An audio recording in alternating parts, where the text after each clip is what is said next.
Hello, फिर से स्वागत है आपको हमारे वेलफेयर यूट्यूब चैनल पे। मेरा नाम है गुंजन, आपका दोस्त और इस वीडियो का होस्ट। आज की वीडियो में हम डिस्कस करने वाले हैं बहुत ही इंपॉर्टेंट टॉपिक जिसे हम कहते हैं होम लोन। चाहे आप एक फर्स्ट टाइम होम बायर हो या फिर आप अपने एग्जिस्टिंग होम लोन को रीफाइनेंस करना चाहते हो, आप दोनों के लिए ये वीडियो बहुत इंपॉर्टेंट है जिसे यूज करके आप इन्फॉर्म डिसीजन ले पाएंगे। तो चलिए वीडियो को शुरू करते हैं। पहले ये अंडरस्टैंड कर लेते हैं कि एक्चुअली होम लोन होता क्या है। होम लोन एक तरीके का लोन होता है जिसमें आपको बैंक पैसा देती है आपका एक घर खरीदने के लिए। एग्जाम्पल लेते हैं, अगर आप एक 50 लाख का घर खरीदना चाहते हैं और आपके पास अभी 10 लाख है, तो आप 10 लाख का डाउन पेमेंट कर सकते हैं और बाकी के 40 lakh as a loan bank से ले सकते हैं, जिसे हम होम लोन कहते हैं, जो कि आपको 30 साल में 20 साल में बेस्ड ऑन द टेन्योर आप चुका सकते हैं इंटरेस्ट के साथ। तो अब ये अंडरस्टैंड करते हैं कि कौन से फैक्टर्स इंपॉर्टेंट होते हैं एक होम लोन के लिए। सबसे पहला फैक्टर होता है क्रेडिट स्कोर, दूसरा फैक्टर होता है इनकम और तीसरा फैक्टर होता है डेब्ट टू इनकम रेशियो। इससे आपकी एलिजिबिलिटी देखी जाती है और आपका टेन्योर भी देखा जाता है। बहुत बार ऐसा भी होता है कि अगर आपका इनकम ज़्यादा है और आपका डेब्ट टू इनकम रेशियो कम है, तो उस हिसाब से आपको कम इंटरेस्ट रेट पे लोन भी मिल जाते हैं। और उस पर और भी बहुत सारे फैक्टर होते हैं, जैसे आपका ड्यूरेशन ऑफ द लोन या फिर आप प्रॉपर्टी कहाँ ले रहे हैं, उस पर भी बहुत सारी चीज़ें डिपेंड होती है। तो इसलिए बहुत इंपॉर्टेंट है कि आप अपने इन सारे फैक्टर्स को कंसीडर कीजिए, अपना क्रेडिट स्कोर बहुत ही ज़्यादा रखिए, जिससे आपको कम इंटरेस्ट रेट पे बहुत बड़ा भी लोन मिल सकता है। अभी वीडियो के स्टार्टिंग में हमने ये समझ लिया है कि होम लोन क्या होता है और कौन से वो फैक्टर्स होते हैं जिनको आपको कंसीडर करना चाहिए होम लोन के लिए। तो अभी ये सारे समझने के बाद ये अंडरस्टैंड करते हैं कि अगर आपका होम लोन अप्रूव हो जाता है तो उसमें बहुत सारी चीज़ें और क्या होती है।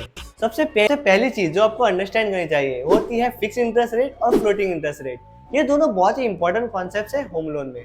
फिक्स इंटरेस्ट रेट में आपका इंटरेस्ट रेट फिक्स रहता है through out the duration of your home loan, लेकिन फ्लोटिंग इंटरेस्ट रेट ऑप्शन में आपका इंटरेस्ट रेट चेंज हो रहता है अकॉर्डिंग टू आरबीआई। वीडियो की स्टार्टिंग में हमने अंडरस्टैंड किया है कि होम लोन क्या होता है।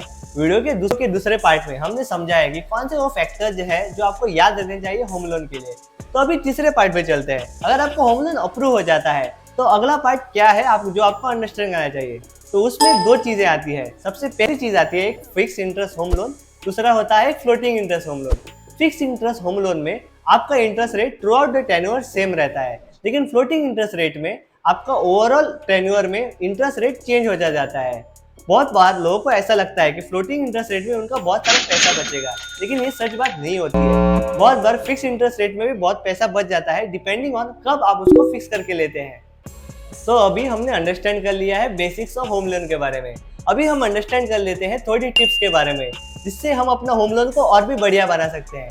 सबसे पहला टिप है शॉप अराउंड, जिसमें हम बहुत सारे बैंक्स को कंपेयर करेंगे और लैंडर्स को कंपेयर करेंगे जहाँ से हम होम लोन लेने वाले हैं।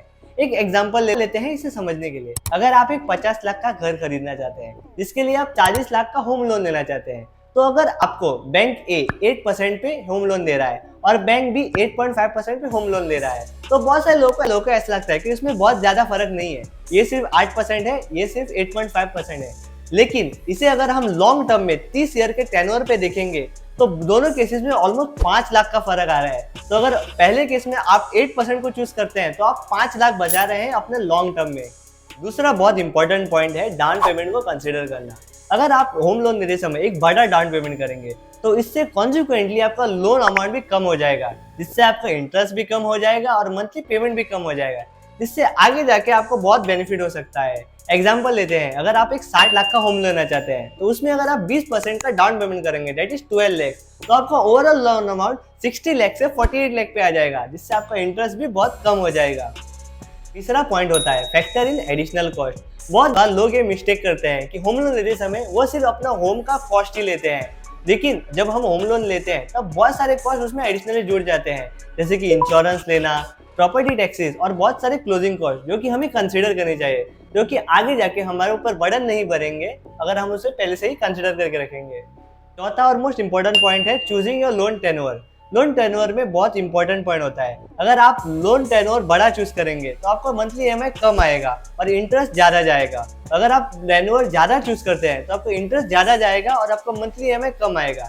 इसे एक एग्जांपल से समझते हैं जिससे आप सही डिसीजन ले पाएंगे। एग्जांपल लेते हैं कि अगर आप एक 50 लाख का होम लोन ले रहे हैं 8% इंटरेस्ट पे, तो अब ऑन एवरेज अगर आप उसका 20 साल के लिए टेन्योर लेंगे तो 41,000 अप्रोक्सीमेटली आपका ईएमआई आएगा, जिससे आप अप्रोक्सीमेटली 50,26,000 का इंटरेस्ट पे कर रहे हैं। और अगर वही आप एक 30 इयर्स के टेन्योर पे ले रहे हैं तो आपका EMI रफली 36,000 आएगा।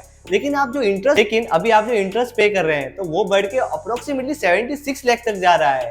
तो इस एग्जांपल से आप अंडरस्टैंड कर सकते हैं कि लोन टेन्योर बढ़ा के आप अपने 26 लाख का नुकसान कर रहे हैं। तो टेन्योर आप सही से चूज कीजिए। तो आज का वीडियो यही तक था। आज के वीडियो में आपने जाना है होम लोन के बारे में, वो क्या होता है, उसके क्या फीचर्स रहते हैं, कौन से फैक्टर्स कंसीडर करने चाहिए और कैसे आप उसको टिप्स यूज करके और भी एफिशिएंट बना सकते हैं। तो अगर आपको आज का वीडियो पसंद आया है तो इस वीडियो का थम्स अप देना ना भूलें। और अगर आपको और भी कुछ क्वेश्चंस है तो कमेंट सेक्शन में उसको पूछ लीजिए। और अगर आपको ऐसे ही वीडियोस और देखने हैं तो हमारे चैनल को सब्सक्राइब करना ना भूलें। चाहते हैं कि आपके फ्रेंड्स और फैमिली इस वीडियो के बारे में जानें तो इस वीडियो को उनके साथ भी शेयर कीजिए। Thank you so much for watching this video. मिलते हैं अगले वीडियो में, तब तक के लिए लर्न करते रहिए और ग्रो होते रहिए।